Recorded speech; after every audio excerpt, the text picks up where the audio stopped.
এই সুন্দর পাঞ্জাবিটা দেখেই বুঝতে পাচ্ছেন খুবই সুন্দর। আর এই শেপটা আনতে আমার যে কত কাহিনী করতে হয়েছে চলুন দেখা যাক। আসসালামু আলাইকুম এভরিওয়ান, কেমন আছেন সবাই? নিশ্চয়ই আলহামদুলিল্লাহ ভালো আছেন। তো আমার পাঞ্জাবির গায়ে হলুদের একটা থিমের কেক ছিল, সেটা আমার চারকোনা মোল্ডের ছিল। সেটা আমি এখন বেক করে নিয়ে মোট 4টা স্লাইস করেছি।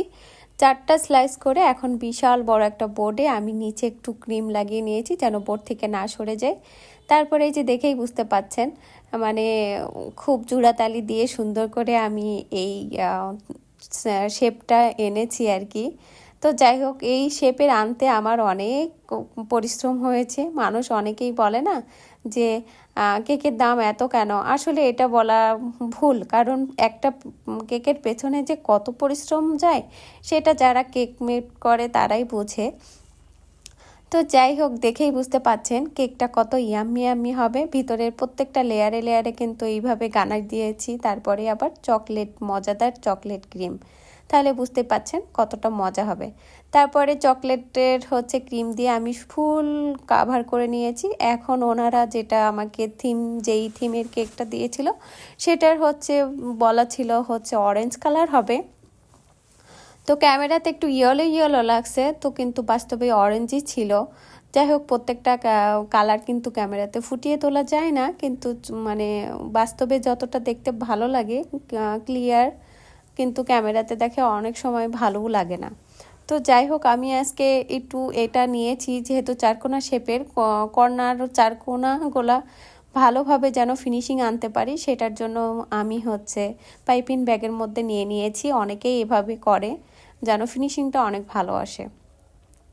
আমি জানি অনেকেই সুন্দর করে ফিনিশিং দিতে পারে, আমার থেকেও বেটার পারে, বাট আমি যেভাবে পারি সেভাবেই আপনাদের সঙ্গে শেয়ার করলাম। যাই হোক, কোনো ভুল ত্রুটি হইলে অবশ্যই ক্ষমা দৃষ্টি দেখবেন। তো আমার কাছে আমি আমার আপ্রাণ চেষ্টা করে খুব সুন্দর একটা সাইজে এনেছি, সুন্দর করে একটু ফিনিশিং এনেছি। এখন কলার দেওয়ার পালা। আসলে এই কেকটার পেছনে আমার মিনিমাম 2 থেকে আড়াই ঘন্টা লেগেছে। এই কলার আমি আগে থেকেই বানিয়ে নিয়েছিলাম। এটা পাঞ্জাবির থিম ছিল। তো এখানে কলারের উপরে আবার সুন্দর করে ফন্টেন দিয়ে কলারটা তৈরি করে নিয়েছি।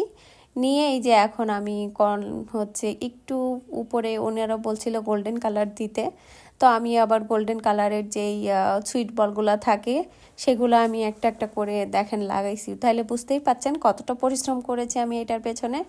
তো যাই হোক, সব পরিশ্রমের ফল আসলে ভালোই হয়, খারাপ হয় না। দেখেই বুঝতে পাচ্ছেন কলারটা দেওয়ার পরে পুরো লুকটাই চেঞ্জ হয়ে গেছে। এখন পাঞ্জাবির যেই বোতাম থাকে সেই শিরাটা দিচ্ছি আর কি। এটা দেওয়ার পরে আর একটু সুন্দর লাগছে। সামনে যত যাবে তত গর্জিয়াস হবে। আসলে একটা কেকের পেছনে তো অনেক পরিশ্রম যায়, বিশেষ করে ফন্টেনের কাজগুলো যেগুলো করা হয় সেগুলা। তো আমি দেখেই বুঝতে পাচ্ছেন কিভাবে একটা একটা করে পুঁথিগুলো আমি লাগিয়েছি। তো এই যে এখন সাইডে আবার আপনার অলংকারের মতো কিছু লেস ছিল, সেই লেসগুলোর সাথে আমি ফন্টেন দিয়ে গোল্ডেন কালার করে দিয়েছি। মানে ওই ভিডিওটা আমি স্কিপ করে ফেলেছি, আসলে ভিডিওটা করা হয় নাই। অনেক সময় দেখা যায় কেক বানাতে বানাতে অনেক টায়ার্ড হয়ে যায়, তখন আর ঠিক মতো ভিডিও করা হয় না, আর আপনার ভয়েস দিয়ে যে শেয়ার করব সেটাও আর হয়ে ওঠে না। তো যাই হোক, আস্তে আস্তে পাঞ্জাবির লুকটা আরও সুন্দর হয়ে যাবে ইনশাল্লাহ, আপনাদেরও পছন্দ হবে, ভালো লাগবে। এখন আসলে বিয়ের সিজন, এই জন্য প্রচুর গায়ে হলুদের কেক ছাড়া তো কোনো অনুষ্ঠানই যেন অসম্পূর্ণ, মানে প্রত্যেকটা অনুষ্ঠানই কেকের জন্য সম্পূর্ণ হয়। তো যাই হোক, প্রত্যেকটা অনুষ্ঠানেই কেকের জন্য সম্পূর্ণ। তো আমার এই গায়ে হলুদের কেকটা বানাতে অনেক টাইম লেগেছিল। তো যাই হোক, কলারের ওই সাইডে তো সুন্দর করে নকশা করা হয়ে গেল। এখন আমি জায়গায় জায়গায় একটা কঙ্কা মতো দিয়েছি ডিজাইনটা, এটাও দেখতে কি বেশ সুন্দর লাগছিল মাশাআল্লাহ। আপনারাই বলবেন কমেন্টে অবশ্যই দেখতে কেমন লাগছে। আমার কাছে বেশ ভালো লাগছিল দেখতে। তো যাই হোক, অনেক কথাই বলে ফেললাম। যার যেটা ভালো লাগে অবশ্যই কমেন্ট করে জানাবেন।